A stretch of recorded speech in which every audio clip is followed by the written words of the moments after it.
Kaixo guztioi, gaur hemen gaude egurraren astean eta gaur hiru adituekin nago. Gaur gaia tratatuko duguna mahai inguru baten basoaren zerbitzu ekosistemikoak.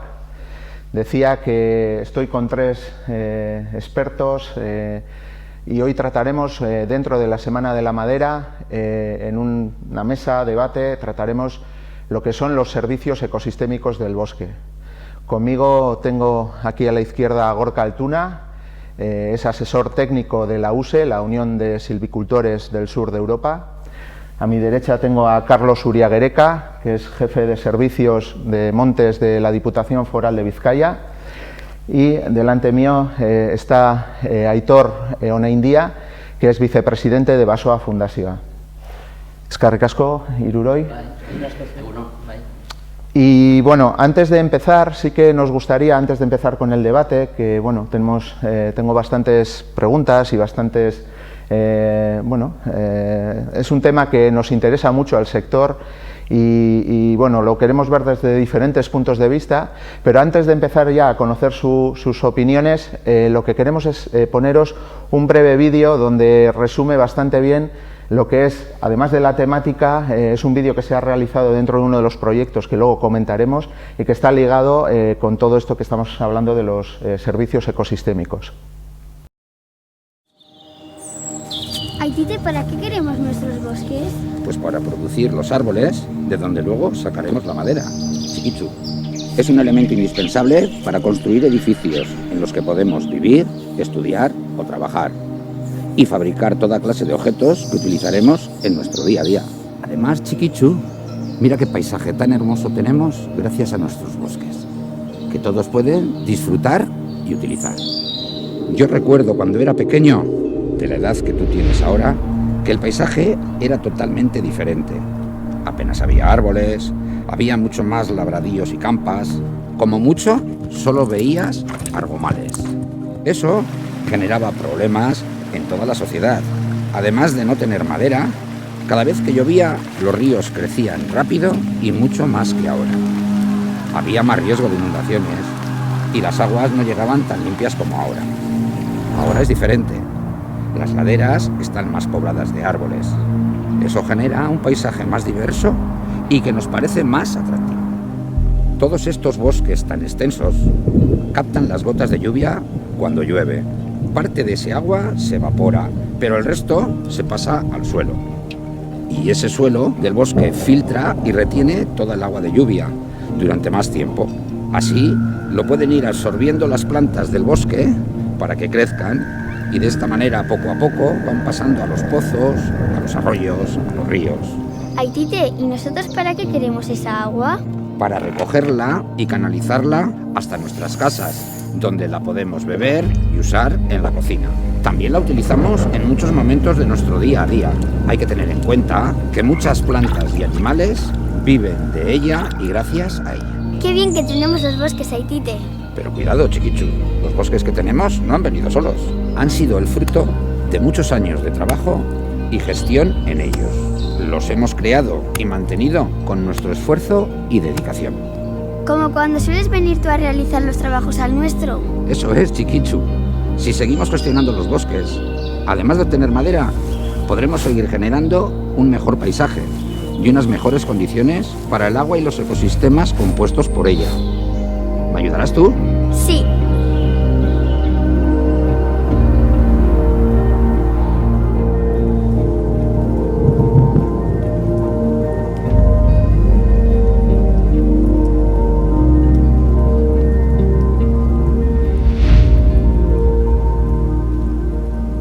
Ayudemos a seguir con la gestión de nuestros bosques.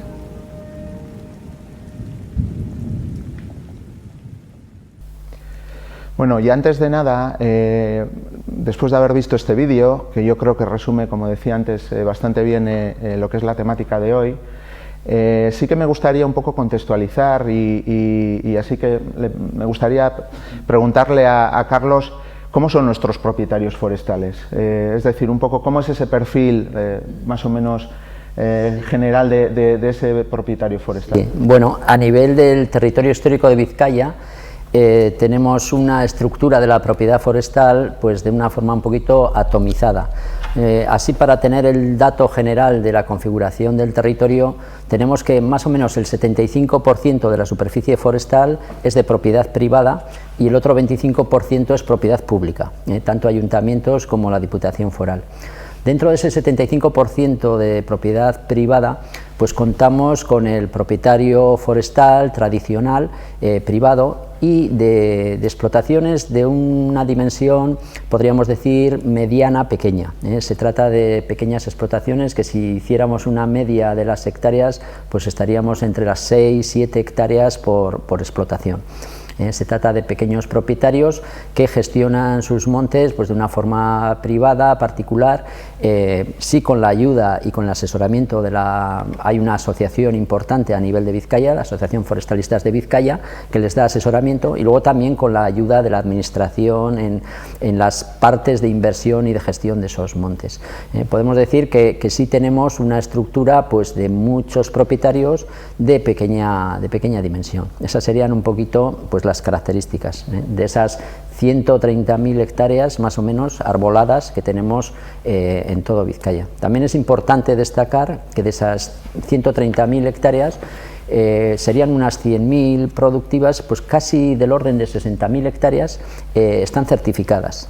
Tienen una certificación forestal, es decir, tienen en su gestión un documento, un plan técnico de gestión forestal sostenible que hace que esa gestión sea acorde y respete con los indicadores medioambientales de la gestión forestal. Es importante destacarlo porque, a pesar de su pequeño tamaño, pues el esfuerzo de profesionalización de los propietarios pues es importante, y la inversión que realizan en los montes pues también es de destacar. Luego hablábamos también de la parte público-privada, es decir, cómo está repartido, lo comentabais. Sí. Desde Basoa Fundazioa, en la parte privada, ¿cómo poco por matizar lo que decía Carlos? Sí, igual un poco extendiendo digamos, la exposición que ha hecho sobre Vizcaya, ¿no? Podría añadir que el caso de Guipúzcoa es muy semejante, pues los porcentajes de reparto entre lo que es bosque público y lo que es bosque privado es semejante, las condiciones de tamaño también, Guipúzcoa y Vizcaya pues son semejantes, tienen cambios, pero es semejante. Cambia un poquito con Álava. Y Álava es fácil de comprender porque es un poco a la inversa, ¿vale? Pues si el porcentaje era en Vizcaya 75-25, en Álava es al revés, ¿vale? 25 privado, 75 público. Y las superficies pues eran reducidas, ¿no? En torno a las 6 hectáreas en Vizcaya y Guipúzcoa parecido. En Álava ya, en lo privado igual sí que son de esos tamaños, yo diría que un poco más mayores también, pero ya en la parte pública, que es la mayoría, ya empiezan a ser concejos, ayuntamientos, y esos pues tienen unas superficies más grandes, pues podemos hablar de centenares o incluso de miles de hectáreas. Y yo pues un poco lo que quería recalcar es porque muchas veces pensamos, ¿no?, que cuando es público pues es algo de todos, que lo tendríamos que gestionar entre todos, pero bueno, son públicos pero de entidades administrativas locales, pequeñas, ¿no?, que es un poco como si fuesen porque lo privado también muchas veces pensamos que es privado, con lo cual es de una persona, y no necesariamente es privado de una persona o de una familia o de una agrupación de personas, como una comunidad de bienes, incluso una empresa, ¿vale? O sea, se puede ir agrupando, ¿no?, que sea de un grupo la gestión privada, y ocurre lo mismo con los montes públicos, que pueden ser de la Diputación, los patrimoniales que podéis estar gestionando vosotros, o de ayuntamientos o de concejos, que al final, y sobre todo en la zona de Álava, que son personas que vienen del entorno rural, que tienen esa mentalidad y esas necesidades rurales, y que son grupos reducidos, que hay muchos municipios de Álava que tampoco son como una gran familia. O sea, habrá propiedades privadas con más personas que concejos o municipios de Álava con personas, Entonces es importante porque luego a la hora de gestionar, de tomar decisiones, todo eso hay que tenerlo en cuenta, Entonces, y lo que va a ocurrir en ese bosque va a ser consecuencia de ese tipo de propiedad. Muy bien, Aitor. Sí, es importante destacar, yo creo, lo que comentaba Aitor, a nivel de gestión, que no se debe diferenciar excesivamente a nivel de gestión entre lo que es la gestión pública y la gestión privada. Yo creo que si en ambas los objetivos son la sostenibilidad y basarse en los tres pilares, yo creo que ambos lo cumplen, es decir, los tres pilares, el pilar medioambiental, el económico y el social, que es lo que garantiza la sostenibilidad, se tiene que dar tanto en lo público como en lo privado. Es decir, en el público también la parte económica también es importante. Se gestionan muchos montes de utilidad pública, propiedades de los ayuntamientos, de juntas administrativas, que lógicamente la parte económica, productiva, es decir, para ese beneficio, incluso para poder invertir en el propio monte, en su propia gestión, en su propia repoblación, pues es necesario tener esa pata económica. Y como ha dicho muy bien Aitor, las dos cosas son importantes en ambos dos. No se debe diferenciar entre el público de una manera y el privado de otra, sino que los dos deben de tener esa misma visión de sostenibilidad, ¿no? de la gestión productiva también. Muy interesante lo de que se cumplan los 3 pilares de la sostenibilidad, ¿no? Que muchas veces quizás el debate esté más orientado a priorizar uno de ellos contra otros en el sector. Eso es algo que siempre os ha querido poner en valor, ¿no? Sí, esas discusiones un poco, ¿no?, se suelen traducir o resumir en si los bosques tienen que ser productores, si los bosques tienen que ser de conservación, o un poco lo que tú abogabas, que son multifuncionales, ¿no?, que deben o pueden tener tanto uno como lo otro.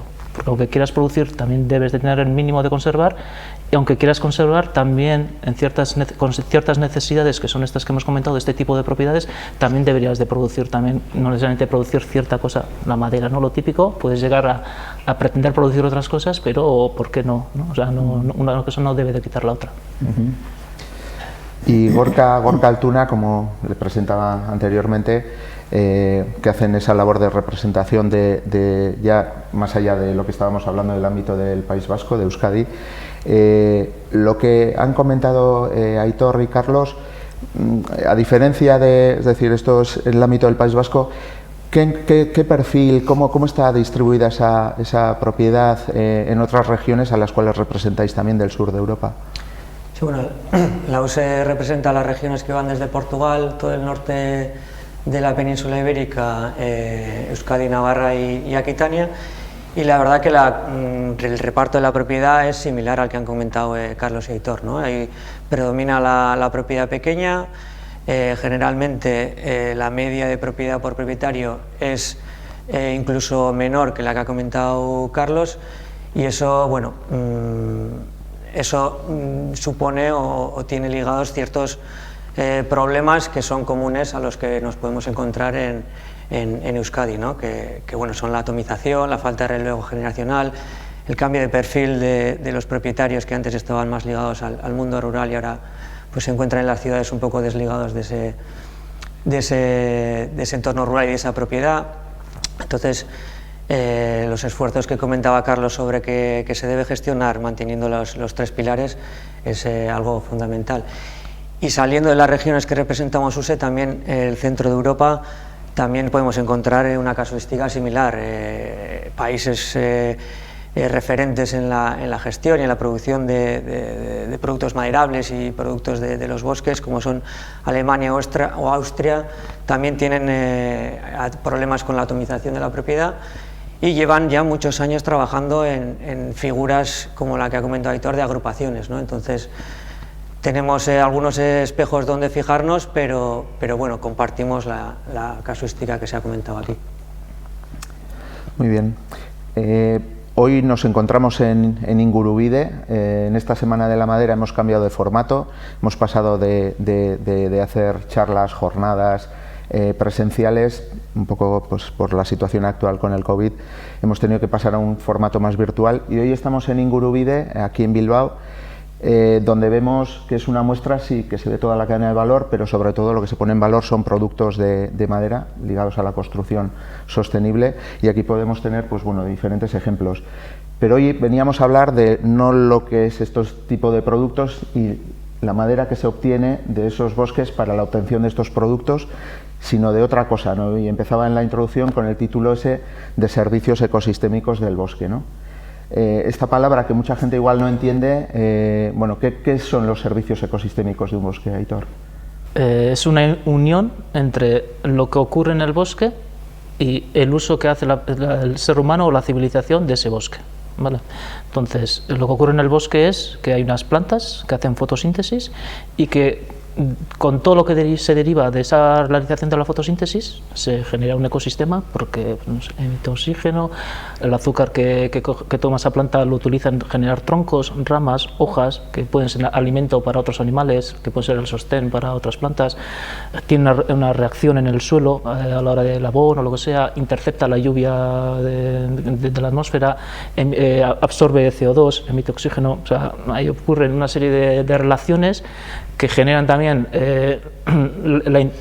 que existan otros actores que estén intentados, todo eso genera un ecosistema y eso el ser humano lo utiliza, ¿vale? De muchas formas, lo utiliza directamente pues, obteniendo alimentos, obteniendo materiales. La madera es un material que lo tiene, o sea, es otro servicio ecosistémico más, no es que están los servicios ecosistémicos y está la madera, sino que es uno de los servicios ecosistémicos, es la madera.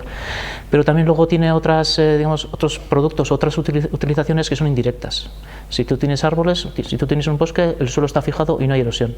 Si tú tienes árboles que están emitiendo oxígeno, puedes respirar gracias a ello. Si te están con la fotosíntesis fijando el carbono de la atmósfera, estás digamos, haciendo una acción que te repercute positivamente en el problema actual que tenemos las personas en este mundo, que es el CO2 de la atmósfera, ¿no? Y el efecto invernadero que se genera. Entonces, tanto esos efectos directos o ese uso directo que puede hacer el ser humano del bosque, como esos indirectos que también percibe, todo ese conjunto sería los servicios ecosistémicos.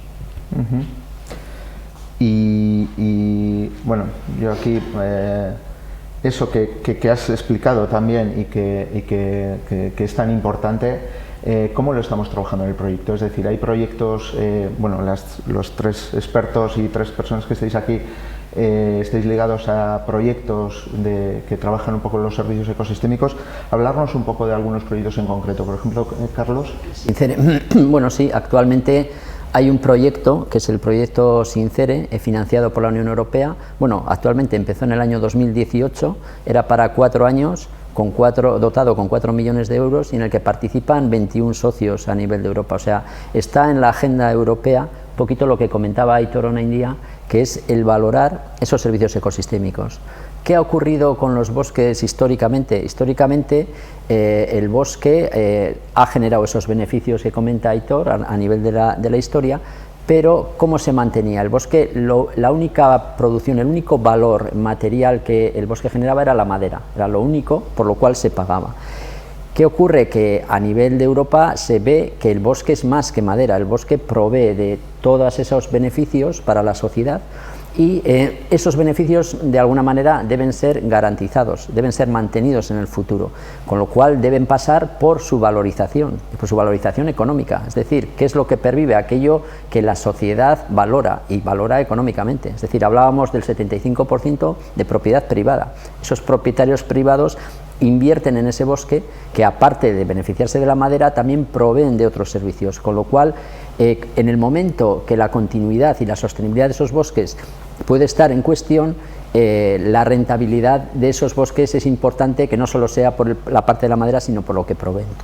Entonces hay que garantizar esos tres pilares que comentábamos, de producción económica, madera, pero también producción medioambiental, servicios medioambientales, y también el uso social.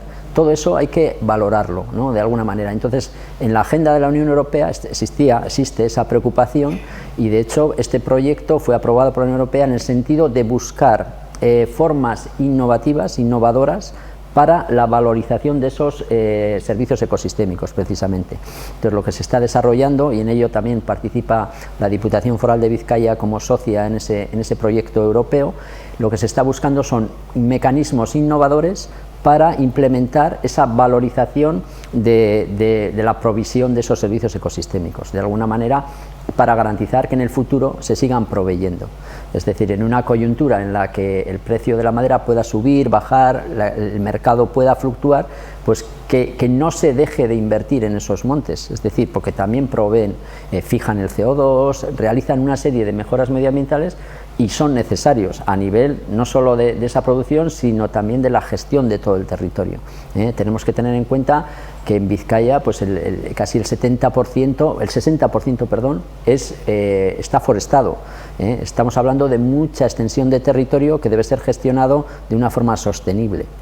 Tenemos los riesgos derivados de una mala gestión, catástrofes naturales, incendios forestales, todo eso hay que gestionarlo de forma que el bosque sea resiliente. ¿Cómo se consigue? Trabajando en el bosque, valorizando las actuaciones en el bosque y de alguna manera garantizando la sostenibilidad. Por eso está en la agenda europea esta preocupación de valorización de servicios ecosistémicos, porque es fundamental para la sostenibilidad, incluso para conseguir los objetivos que se ha marcado la Unión Europea en el 2030 con respecto a la fijación de CO2, lucha contra el cambio climático, etcétera. Entonces es un reto en el que, bueno, pues es ilusionante en el sentido de que es innovador, pero lo que va a garantizar es la mejora de ese medio y de ese bosque. Muy bien. Bueno, los tres estáis trabajando directo o indirectamente en el proyecto Sincere. Si alguno quisiera matizar algo más del proyecto, el vídeo que hemos visto al comienzo es del proyecto, está financiado con los fondos del proyecto y por eso queríamos empezar y queríamos meter el vídeo al comienzo del debate. Además, esa parte de retorno que muchas veces igual la ciudadanía no es consciente, ¿no? del uso que se hace, y aquí en Euskadi que somos bueno, pues muy de disfrutar del monte en sus diferentes vertientes, ¿no? de bici, monte, trekking, coger setas, esa vertiente de no solo lo que es la obtención de la madera, ¿no? de todos esos servicios que nos puede dar el bosque. Yo creo que la gente que nos esté escuchando ahora, bueno, pues puede ser consciente de todo lo que aporta esa parte del monte, ¿no? Pero además del proyecto Sincere que comentaba Carlos, existen, bueno, pues multitud de proyectos relacionados con esto que explicaba Aitor, que son los servicios ecosistémicos. Por ejemplo, desde USE habéis estado trabajando un proyecto muy interesante que se ha consolidado y que ha tenido además mucha repercusión, que bueno, se llama Baños de Bosque. Y cuéntanos un poco el proyecto, que es muy interesante. Bueno, pues los baños de bosque es una actividad que viene de Japón, en la que surgió como una manera de reconectar a la gente de las ciudades con la naturaleza, ¿no? Entonces, detrás, desde los años 80 que surgió en Japón hasta hoy en día, ha habido mucha investigación. Y se ha demostrado que el contacto con la naturaleza y según realizar ciertas actividades en la naturaleza, en un entorno arbolado, tiene unos beneficios en la salud, en disminución del estrés, dormir mejor, incluso se ha llegado a demostrar en algunos estudios que mejora el sistema inmunológico de las personas, ¿no? Eso lo decía la bibliografía y lo que quisimos comprobar aquí en Vizcaya. Y para eso organizamos unos baños de bosque con un guía certificado, con un grupo de personas con enfermedad mental, y medimos qué impacto tenían esas sesiones de baños de bosque durante 3 meses en esas personas, ¿no? Y lo que ha resultado, y está publicado, en base a un método de evaluación que diseñaron y adaptaron desde unas bases bibliográficas la asociación ABIFES, es que ha tenido en 4 dimensiones que midieron, que ha tenido un impacto positivo, ¿no? Eso a nosotros como una agrupación de asociaciones de propietarios forestales nos ha llevado a verlo como una manera de que la sociedad valore los entornos arbolados como un espacio donde mejorar su salud, y que consumir naturaleza puede tener, digamos, efectos en la salud. Esto nos lleva a que ya no es un proyecto exclusivamente forestal, es un proyecto que toca diferentes sectores, el sector salud, el sector social, el sector turismo. Y todo ello nos hace igual atraer la atención al entorno forestal y poder comunicar que detrás del entorno forestal hay un propietario que, como bien han dicho, gestiona su monte, y esa gestión posibilita unos servicios, y en este caso sería un servicio de salud, ¿no? Un servicio que encima beneficia a la sociedad, porque una sociedad más saludable tiene un ahorro económico para la salud pública que es cuantificable, ¿no? Y compañías de seguro de la salud privadas ya están impulsando esto también, porque si sus asegurados tienen una mejor salud también se ahorran dinero, ¿no? Entonces, además de valorar los servicios ecosistémicos que se ha comentado en esta tertulia, también es importante cuantificarlos para saber que al que los provee le tenemos que compensar de alguna manera por esa gestión que está haciendo. Y los baños de bosque, creemos que en esa línea de un bosque multifuncional en el que se conjugue conservación y producción es una actividad muy válida. Y ahora, bueno, estamos trabajando en unas líneas que son que el consumo de la naturaleza no sea en unos puntos concretos muy localizados en el territorio, sino que consumamos naturaleza cercana a nuestra residencia, y lo queremos ligar con los profesionales médicos y del sector social para diseñar terapias que de verdad tengan impacto concreto en ciertas patologías de la sociedad. Luego también lo que es interesante en baños de bosque es que al final lo puedes hacer con diferentes tipos de persona, con enfermos, no enfermos, puedes hacer con diferentes especies, bosques de diferentes especies, hacéis una serie de rutas y lo que es buscar ese contacto con la naturaleza independientemente de, ¿no? Pues de que no está cerrado a un solo tipo de bosque ni... No, es más, bosques de coníferas hay en todo el mundo.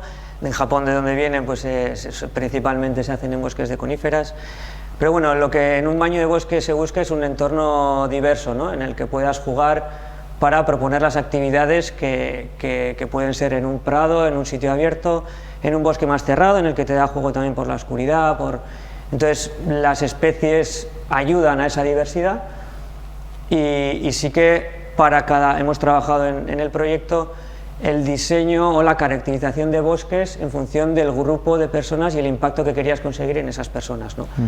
Entonces, desde ese punto de vista, cualquier bosque vale, y el ejemplo que ponemos siempre en todos los foros es: esto está pensado normalmente para la gente de la ciudad, y la gente de la ciudad se cree que el bosque idílico puede ser aquel de bosques maduros con árboles ancianos de 150 años, que son en teoría lo que ellos creen naturalizados, ¿no? Y eso en realidad es un bosque que se ha gestionado desde hace muchísimos años para leñas, para la industria naval o para lo que sea, y ha dado pie a esos bosques que son muy fáciles de caminar, están en zonas igual con poca pendiente porque facilitaba la extracción y demás.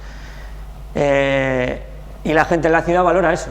La gente de la ciudad, si hablas de un bosque naturalizado completamente en el que el estrato arbustivo se mezcla con el arbóreo y no hay sitios por donde penetrar y no ha sido gestionado, no hay ninguna pista por la que andar, a la gente de la ciudad eso no le va a atraer, ¿no? Porque no puede pasear, directamente no se puede hacer el baño de bosque.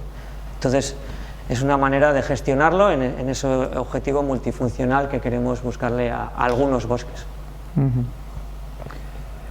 Y Aitor, cambiando ya un poco, pero en la misma línea de los servicios ecosistémicos, desde Basoa Fundazioa, del que eres vicepresidente, bueno, hay infinidad de proyectos que tenéis y que estáis trabajando ligado a esta temática, ¿no?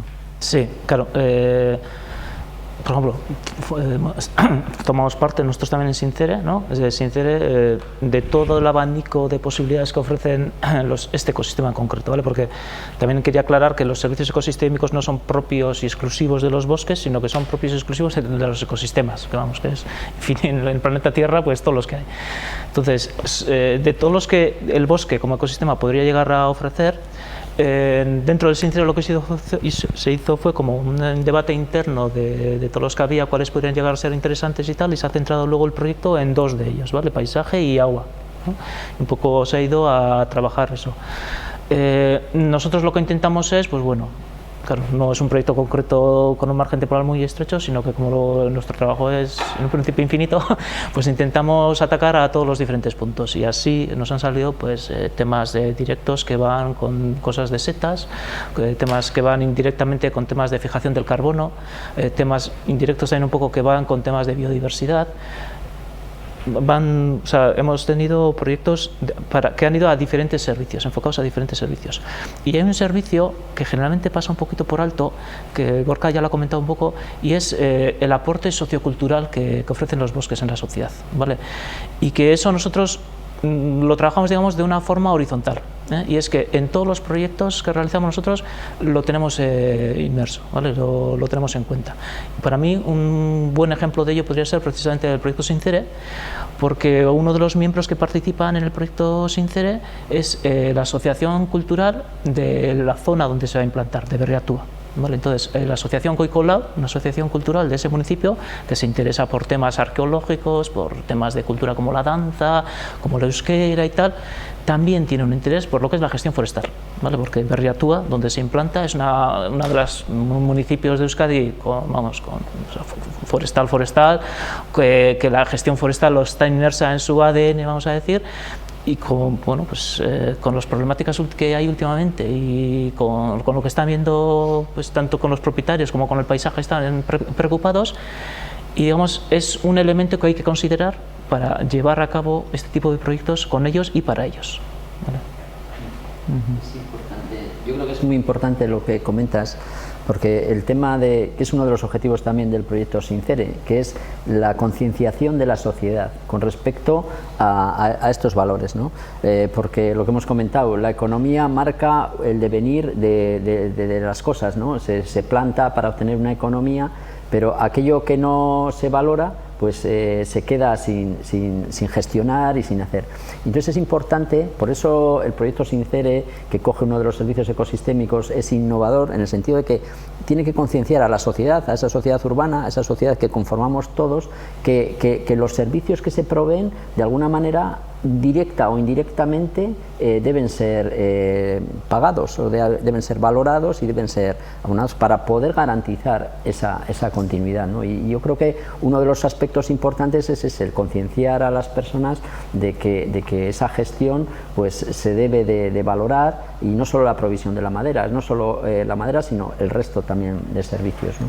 Yo creo que eso es muy, muy importante, y el trabajar también luego con la propiedad forestal, con las asociaciones, para que puedan seguir manteniendo esos servicios. Creo que es un aspecto muy importante. Carlos, comentabas la importancia de poder valorar eso. ¿Se valora realmente al propietario forestal? Me gustaría saber, porque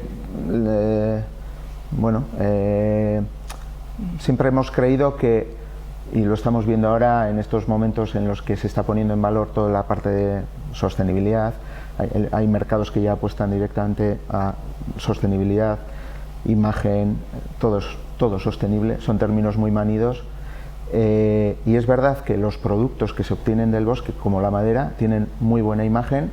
Actualmente está de moda un poco la madera. Sin embargo, lo que nos parece es que esa valorización de la gestión que se hace por parte del propietario no es tan buena, ¿no? Es decir, sí la madera, que es el producto, pero parece que no va en la misma línea de la gestión y eso. Entonces, ¿qué imagen tienen los propietarios forestales de Euskadi? Te voy a responder de forma indirecta, ¿eh? Decía el poeta andaluz Antonio Machado que es de necio confundir valor y precio.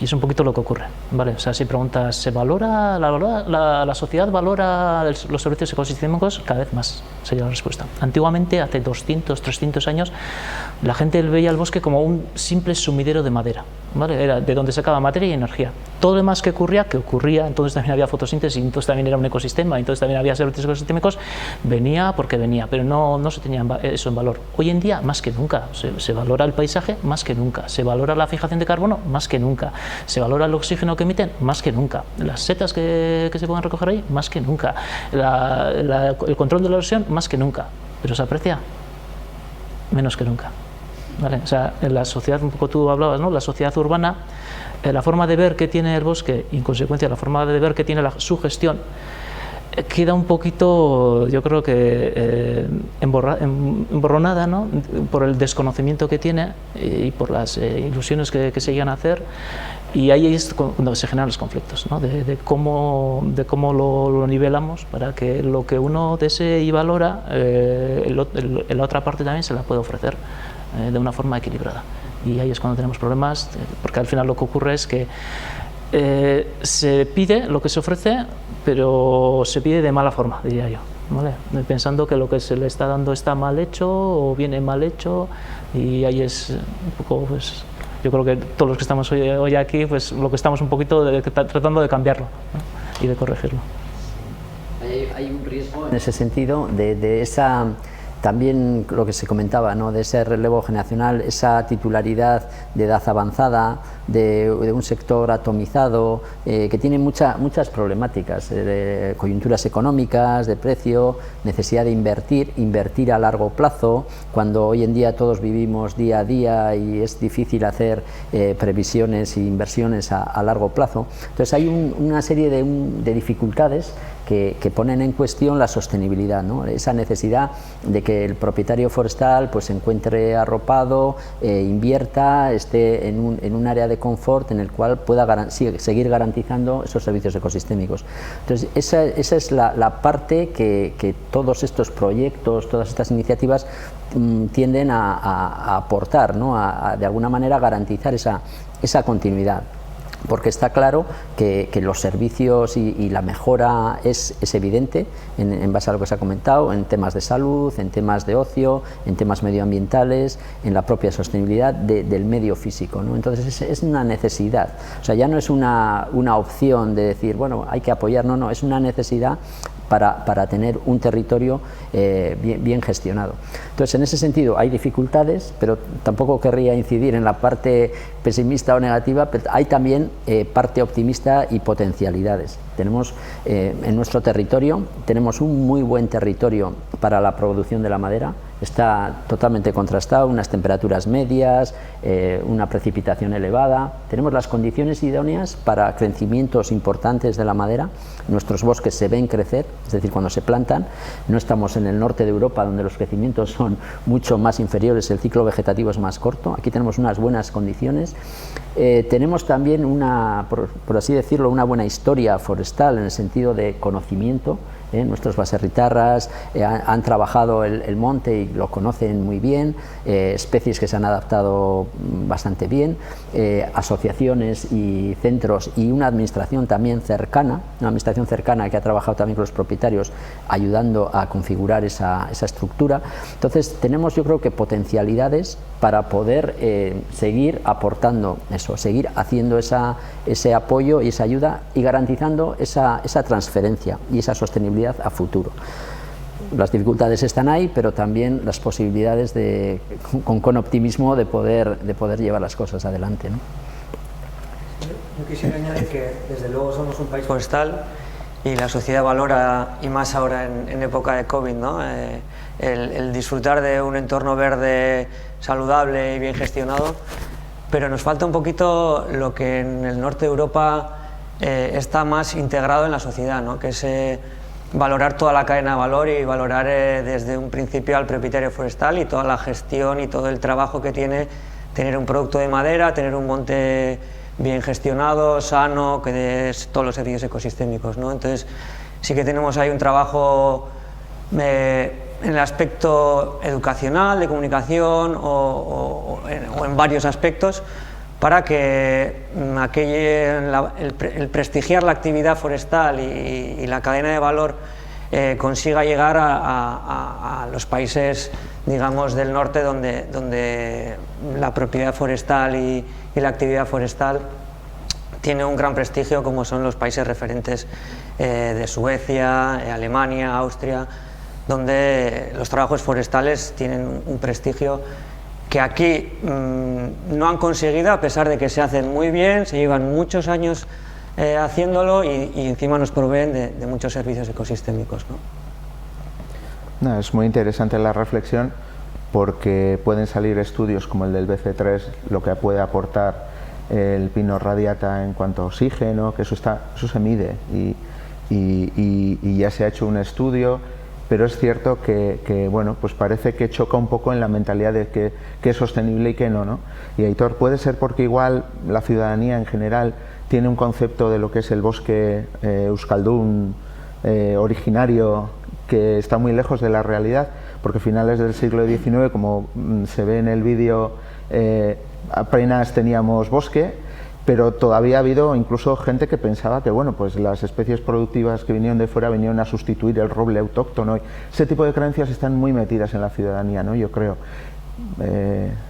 Mira, fíjate si están muy metidas y desde hace ya mucho tiempo, que ahora lo que nos está ocurriendo es que personas de esa mentalidad están llegando a las universidades, a los centros de investigación, a los juzgados, donde se juzgan posibles intervenciones, a los políticos, donde van a tomar las decisiones.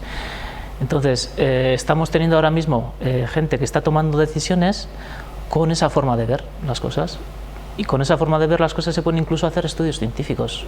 Si tú ya vas predispuesto a hacer un estudio científico creyendo que las cosas van a ser así y te van a venir por aquí, claro, pues ya lo has enfocado todo para que, no, ya sé que desde un punto de vista científico eso no debía ser así, ¿vale? Porque la ciencia hace pruebas y a ver lo que sale, pero claro, se condiciona mucho también, ¿eh? Entonces estamos viendo a la vez estudios científicos pues como el BC3, ¿no? Que lo que veía era cuánto se fijan las diferentes partículas que hay en la atmósfera, y lo que sabía era que claro, las coníferas al estar más tiempo con hoja durante todo el año y tal, pues tienen una mayor fijación, con lo cual como servicio que obtiene el ser humano está mejor.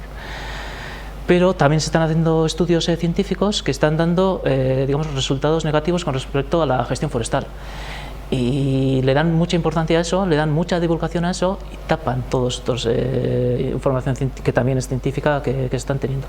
Entonces yo lo que veo es que en la sociedad actual tenemos ese desequilibrio, ¿vale? En cómo estamos haciendo la aplicación científica y posteriormente cómo estamos haciendo la divulgación de esa ciencia, que eso, o sea, viene marcado por qué tipo de sociedad tenemos actualmente y evidentemente está marcando el tipo de sociedad que vamos a tener. Con lo cual yo, ¿no? Desde mi punto de vista, de intentar divulgar lo bueno que tienen los bosques y lo bueno que tiene la gestión forestal, me preocupa. Me preocupa porque creo que vamos en un camino incorrecto con respecto a lo que deberíamos de llegar. Y eso, Carlos, hablábamos de si se valoriza o no, si la parte es sostenible, pero no luego la gestión que decía Aitor. ¿Qué podemos hacer? Algunas líneas ya podía marcar Aitor, pero ¿qué podemos hacer para que eso cambie? Para que bueno, de alguna forma dar a conocer todo lo que estamos contando hoy aquí, que muchas veces es difícil porque está como muy metido ya en la ciudadanía. ¿Qué podemos hacer para que cambie? A ver, yo creo lo importante es la información. Yo creo que el tema de la información objetiva, es decir, con datos, con información contrastada, yo creo que es lo más importante, porque muchas de las cosas que se han comentado, de esas ideales, etcétera, vienen un poquito de preconceptos o prejuicios que no están basados en cosas contrastables, ¿no? Entonces yo creo que lo importante sería eso, el estudio objetivo de las realidades, ver las bonanzas y los perjuicios de cada cosa, y sobre eso establecer una correcta divulgación. Es decir, yo creo que estamos en una sociedad que además es contradictorio, porque por una parte tenemos la posibilidad de tener toda la información del mundo a golpe de dedo digital, y por otra parte nos parece o da la sensación de que tenemos la sociedad más con menos conocimiento de todos los tiempos, porque bien por bulos, bien por preconceptos o bien por otra serie de circunstancias no se beneficia de todo ese potencial de información objetiva y contrastada, ¿no? Nos quedamos un poquito con esa primera impresión y yo creo que no vamos al fondo, al núcleo o a la profundidad de los temas, ¿no? Entonces cuando analizas con profundidad los temas y con objetividad, pues llegas a conclusiones de que las cosas igual no están tan mal como alguien pueda pensar, que todas las plantas son plantas, independientemente del origen, independientemente de que tengan crecimiento más rápido o más lento, son plantas que fijan CO2, que generan, eso es algo objetivo y que realizan su función. Yo creo que en esos debates que habéis comentado de las especies, unas sí, otras no, yo creo que más que el debate de las especies es más importante cómo gestionamos esas especies, es decir, lo que habíamos comentado antes del plan técnico de gestión forestal sostenible, es decir, cómo hago la plantación, cómo hago el aprovechamiento, respeto las condiciones de ribera, las condiciones de especies protegidas, etcétera, o no las respeto, independientemente de la planta, porque al final la planta va a ser una planta que va a fijar el CO2 y que va a hacer su función, ¿no? Entonces, yo creo que en esas cosas es más importante el no ir a los prejuicios, sino profundizar y analizar realmente qué es lo que es perjudicial y lo que es conveniente. Y en ese análisis yo creo que todo el mundo va a estar de acuerdo. Es decir, cuando se pone sobre la mesa las realidades objetivas, ahí nadie va a cuestionarlo, ¿no? Yo creo que lo importante, lo que decías, ¿cuál es la solución? Pues más información, divulgación, conocimiento real, pero conocimiento real aproximándose al medio. O sea, no se puede hablar del bosque sin ir al bosque. Es decir, sin ir al bosque me refiero estando allí a pie de lo que se puede hacer, lo que no se puede hacer, lo que funciona y lo que no funciona. Y sobre todo conocimiento. Yo creo que eso es muy importante, ¿no? Que en eso, pues volvemos de referencia, esos países de Europa pues nos llevan bastante ventaja, ¿no?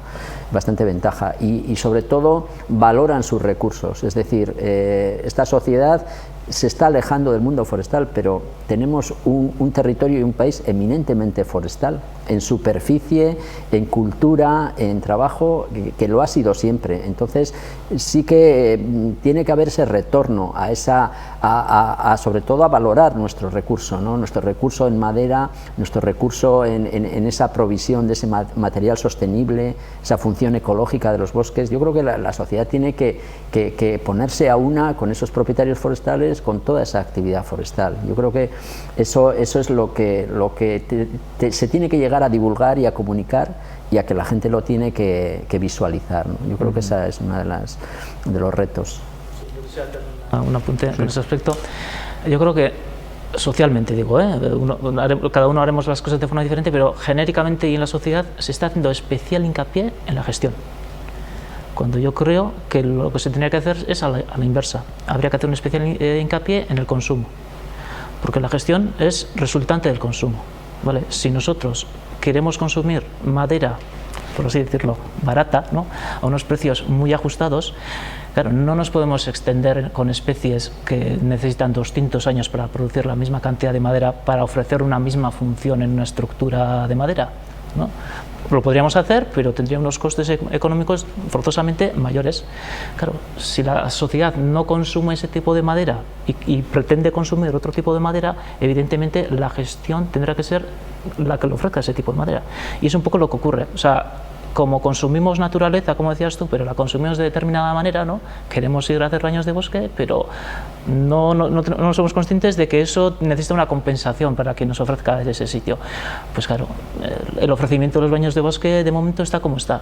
Y lo mismo podremos hablar de, pues, ¿no?, lo típico, el eucalipto, que está ahora muy discutido. ¿Por qué cada vez hay más eucalipto? Hombre, porque la sociedad como consumidora y como valoradora de los bosques funciona como funciona. Si no, evidentemente los gestores podrían tener la opción de ofrecer otras cosas y de ofrecérselas gestionando de otra manera, ¿no? O sea, el eucalipto se puede gestionar sosteniblemente a turnos cortos, eso no es impedimento, pero podría gestionarse con turnos más largos o de otras formas. Pero claro, o sea, si el gestor compara lo que la sociedad le demanda y lo que la sociedad cómo le demanda, ¿no? O sea, le pueden comprar también la madera más adulta, pero ¿a qué precios se la compran? Entonces, yo creo que esas críticas que se hacen desde la sociedad hacia la gestión se tendrían que hacer también hacia el consumo, que eso es hacérselas hacia sí mismo. O sea, eso requiere una autocrítica. En vez de mirar tanto al sector forestal y maderero, habría que mirarse también a sí mismo como consumidores, cómo funcionamos. Bueno, no ellos, nosotros. Yo soy un consumidor, yo tendría que hacer esa reflexión. Pero incluso no solo entre diferentes especies para qué maderas se consumen, sino como madera alternativa a productos derivados del petróleo, que esa es la gran apuesta, y eso es bioeconomía. Yo creo que eso es lo que va a marcar el futuro y ahí es donde hay un verdadero trabajo de pedagogía, porque ya no es el elegir diferentes especies porque vamos a consumir esta madera o esta otra, sino que es esta fibra de carbono, este PVC de las ventanas, este hormigón, este aluminio, que tiene una huella de carbono grandísima, el cómo sustituirlo con productos naturales y renovables como la madera. Y pues a día de hoy la materia prima más abundante que tenemos en Euskadi es la madera para hacer bioeconomía. También sería en esa alternativa, ¿no? Pero claro, para eso tenemos que tener también una ciudadanía que, si hacen esa verdadera apuesta por la sostenibilidad, tendrían que apostar por este tipo de productos, ¿no? Es decir, si tengo que elegir ventanas, ¿por qué meter PVC si puedo meter hoy en día ya unas ventanas que no se mueven, que tienen una tecnología muy avanzada? Y yo creo que aquí, y Gorka, que tenéis esa perspectiva más europea, aunque todos estamos metidos en proyectos relacionados con Europa y con socios europeos, sí que igual también existe esa pedagogía, ¿no? En esos países que decías, que quizás la valorización, el conocimiento del sector es otro, están mucho más, son mercados también más maduros, y también igual, aparte decía Carlos, la parte de información y formación, ¿no? Totalmente, habéis dado en las claves. Yo creo que son la reflexión que ha podido hacer sociedades más avanzadas en el aspecto de la gestión forestal sostenible de la madera, reflexión como sociedad en cuanto a consumo, que nos puede llevar a una bioeconomía, pero también nos puede llevar hacia valorar ese monte que es tan bonito y que a mí me gusta ir a pasear. ¿Quién lo gestiona, no? ¿Quién hay detrás de eso, no? O sea, el monte se oye muy habitualmente que es de todos, y ni los montes públicos son de todos. O sea, los montes públicos están gestionados por una administración pública, el monte privado es de un propietario, y cuando vas y tú puedes pasear por un monte privado, tienes que valorar eso, ¿no? Entonces, en esos países más avanzados en el aspecto de valorización de los servicios ecosistémicos, del mundo forestal, creo que la reflexión se ha hecho, qué tipo de país quieren ser, qué quieren hacer con sus montes. También se ha hecho una labor de educación más profunda, igual que Baskegur ha podido hacer en las Semanas de la Madera, yendo a los colegios e intentando que esa sociedad urbana que nos viene esté más sensibilizada y tenga mayor conocimiento sobre de quién es el monte, cómo se gestiona, que se debe gestionar para evitar catástrofes naturales, para mejorar los servicios ecosistémicos. Y en esos países avanzados eso lo llevan años haciendo, ¿no? Entonces, con la reflexión de la sociedad, con la educación y con la formación, yo creo que esos países han conseguido un prestigio de la actividad y una cadena de valor totalmente integrada en la sociedad, que es lo que nos gustaría tener en las regiones USE, por lo menos, ¿no? Que eso encima ayudaría a hacer la actividad más rentable y a que todo incidiera en las tres patas de la sostenibilidad que habéis mencionado aquí previamente. Yo me gustaría haceros dos preguntas a cada uno para acabar.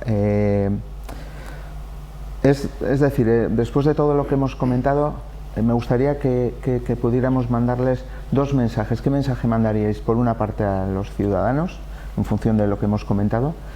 ¿Y qué mensaje podríamos lanzarles también a los propietarios forestales que nos están ahora mismo escuchando?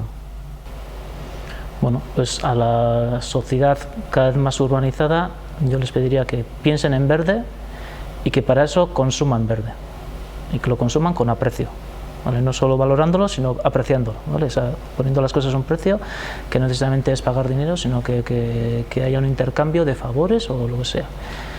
Y a los propietarios o gestores, digamos, ¿no? de sus terrenos, que estén abiertos para que quizás tenga que cambiar una forma que han traído hasta ahora de realizar sus trabajos y de realizar sus gestiones, bueno, que estén abiertos a que, bueno, pues igual hay que ofrecer otro servicio, hay que ofrecer otro tipo de producto y que estén abiertos a adaptarse a ello. Carlos. Más o menos en la misma línea de lo que comenta Aitor, pues a la sociedad que en principio se ama lo que se conoce, es decir, que se aproxime a la información, a los bosques y en ese conocimiento profundo pues seguramente se ganará en ese amor por los bosques, pero de otra manera, ¿no? De una manera de apoyo. Y en cuanto al propietario forestal, pues a animarle a seguir en la vía de la profesionalización, del asociacionismo, de juntarse en asociaciones y mejorar ese nivel de profesionalización para estar preparado para los nuevos tiempos y abierto pues a las iniciativas, ¿no? Y sobre todo también un mensaje de ánimo y de orgullo, en el sentido de que estén orgullosos de su actividad y de su profesión, ¿no?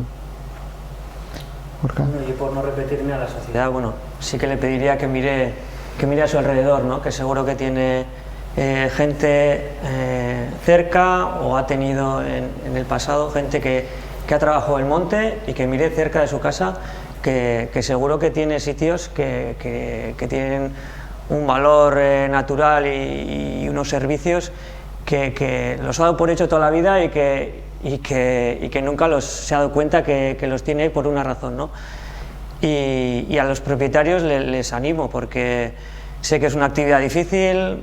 Venimos de una época en los 90 que era boyante, pero los tiempos que vienen desde Europa, desde el mundo, con pandemias, todo nos lleva a que el bosque va a tener un papel súper importante, ¿no? Tanto en el cambio climático, tanto en los productos sostenibles, tanto en la recreación, servicios ecosistémicos como el agua, como la retención del suelo, como la fertilidad, etcétera. Entonces les animo a que sigan con su trabajo, a que, si pueden, innoven y abran un poco su mente, porque un bosque multifuncional es posible, y puede haber modelos de negocio ahí compatibles con los productos tradicionales, y que les animo a que sigan con su actividad. Eskerrik asko, Gorka, eskerrik asko, Aitor, eskerrik asko, Carlos. Sí. Y con esto vamos a dar por finalizada la mesa redonda.